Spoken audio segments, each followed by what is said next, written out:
कंचननाथ हमारे गांव में तप रही थी, वो कम से कम भी 31 दिन तपी है और शुरू से उसके पास पैसे आ रहे हैं। कम से कम भी 40-50 हजार रुपये डेली आते थे। हमने उसे कोई पैसा नहीं लिया, एक भी पैसा। गाड़ी वाला आया था, वो भी 3 लाख रुपए दे के गया है। उसके किसी ने वो चांदी का मुकुट भी पहनाया है, किसी ने सोना कड़ा पराया, किसी ने डोलो की माला डाली है। तो कम से कम भी 40-50 लाख रुपए लगभग उसके पास आए हैं, जो गाँव वाले कह रहे हैं। गाँव वाले के हिसाब से 40-50 लाख रुपए उसके पास आए, जबकि हमने उससे कोई पैसा नहीं लिया। यहाँ से साधु विदा किए, गाँव की तरफ से तीनों को 21-21 हजार रुपए दे के वो विदा किए हैं और यहाँ से वो खुश होके गए थे। तो पर्ची काटने वाले थे वो डाकल गांव से थे, जायज है।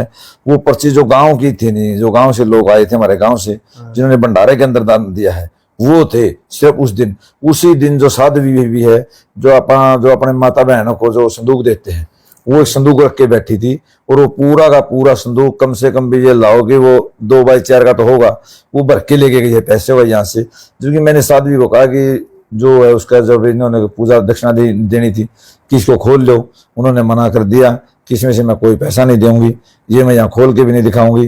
वो वहाँ भंडारे के दिन भी साधु के पास 5 लाख आए, 10 लाख आए या 20 लाख आए, हमारे को कुछ नहीं पता कि उसने जो था संदूक को खोल के हमारे को दिखाया नहीं। में ज्यादा से ज्यादा 2000 मेरे आइडिया जो 2000 का साधुआ का है, लेकिन वो साधुओं में पैसे बहुत ही कम बांटते हैं, वो मेरे हाथों से बांटते हैं। साधु ने अपने हाथों से कोई पैसा नहीं बांटा, मैंने बांटे ज्यादा से ज्यादा हाईएस्ट 3 लाख रुपए बढ़ सकते हैं।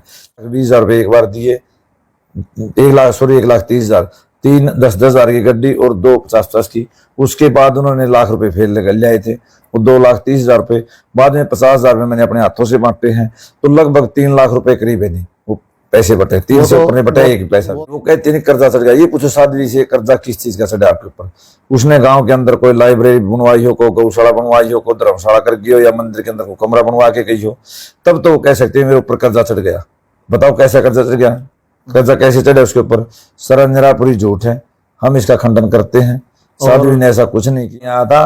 3 लाख रुपए उसको देके गया है। मैं दावे के साथ कह सकता हूं, मेरे सामने अगर 3 लाख रुपए उसके पास नहीं है तो साधु भूखा भाव का ना धन का भूखा, और जय धन का भूखा और साधु ना हो। साधुओं ने भी इसका विरोध करना चाहिए। और अगर आज हमारे गांव डाकल ने इसका पूरा मान सम्मान किया, 31 दिन इसने तपस्या की, ये हमारे गांव को सराहती रही।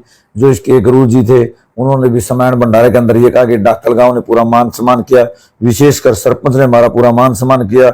इन सभी ने कहा एक ये अपने गुरु की बात कोई जुठला रही है। इसका गुरु जो कह रहा है कि हमारा गांव डाकल के अंदर पूरा मान सम्मान हुआ है, और ये कह रही है कि गांव डाकल हमारे पैसे खा गया, तो ये दोगली बातें कैसे कर रहे हैं मेरे को ये नहीं पता।